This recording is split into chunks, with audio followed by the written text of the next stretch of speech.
Medyo mali talaga i-brake doon, one way kuya. Anong nangyari? Anong nangyari? Ano? Medyo ano. Ano pong nangyari dito? Ano sa kasakali po, sabi kasi kakakain lang namin. Kain lang, busog pa. Si Pogi na mga yan, medyo matuli ng konti kaya... Nakailaw ba? Ay, nakailaw pala. So yun po mga ka-witness. May na-witness po tayo dito. Ano ulit masasabi niyo kuya? Medyo mali talaga i-brake doon, one way kuya. Oo, tama yun. Kasi na makikita mo, nakaharap yung bike dito. Doon siya galing, yung nakita ko siya. Yan, tama. Ay yung bike medyo matuli kaya sumalpok. Kahit na ako. Nagulat siya. Kahit na, kasi magtataka ka, may kasalubong ka. Ay, ikaw, masasabi mo? Ang galing! Ang galing. Tanong niyo pa kung magkano gagastusin. Ba mura. Sa akin, nakakartihan ko pa yan eh.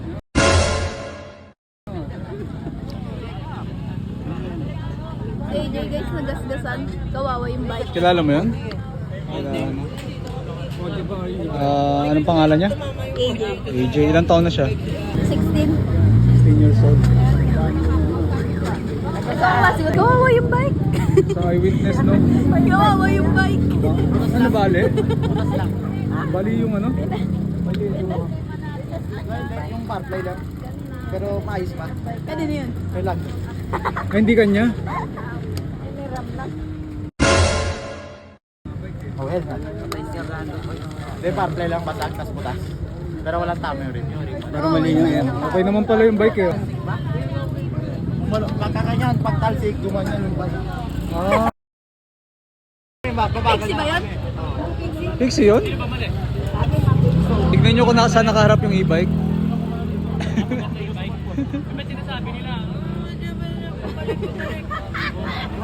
Eh, one way, nakaharap yung mo.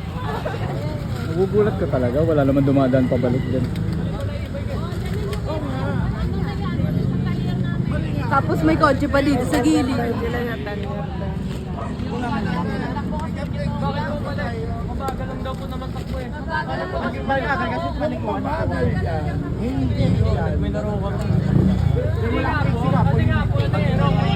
Ay na si Prince, tumitirada.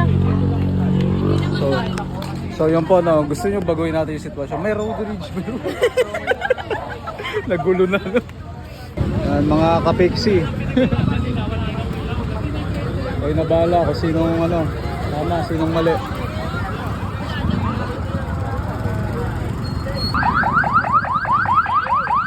Ayan na.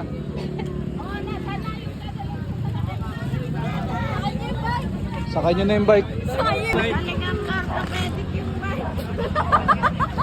Ayun. Siya pala. Pero sabing ko. Gawin na lang. Ayan siya.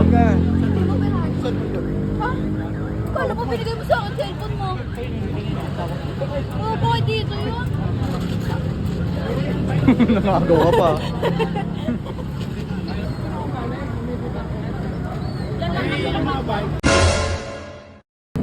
Yan guys, so tuloy-tuloy pa rin yung action dito at susubaybayan natin kung ano pa yung mga mangyayari. Kasama natin yung family, no?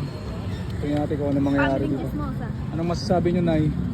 Nakita nyo po ba yung ano mangyayari? Ay hindi, oh. Ganyan na siya nang nabutan nyo. Sihin pa yung bike, kuya. Matindi, no? Sihin pa daw yung bike. Sihin pa na. Wrong way na. Bangga yung ano, yung bike. Kotse. Bye. Kasi sumalubog na yung iba. Buti nga, hindi tinamaan niya salamin ng kotse. Pati naman yung kotse, dami-dami yan. Kawawa yung bike ko. Oo nga eh. Ay, sakay mo sa ambulansya yung ano, yung bike. So yun po, no?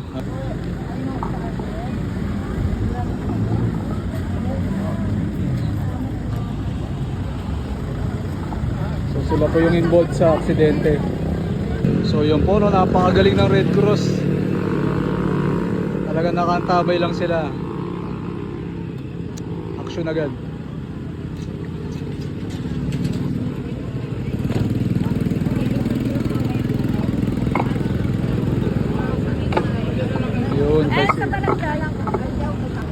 Bakit ka magmamaniobra dyan? Ba't nag-U-turn siya doon? Magmamaniobra daw siyang ganun. Ayaw mo na sila mag-ano dyan. Okay, ayan po no. Tandaan niyo yung plate number ng ambulansya, baka dyan pa yung ilan doon. Yun, ito po mga tropa dito. Talagang concerned sila no. Para malaman kung ano talaga yung punot dulo ng mga pangyayari. At ito po ang inyong eyewitness. Kawan-kawan ko yun, sis! Nasa tamang lugar, sa tamang oras. At walang mga tamang nangyari dito ngayon. So kita-kita tayo ulit. So kayo na po bala sa comment kung anong opinion nyo. At mag-ingat po tayong lahat. Bye bye.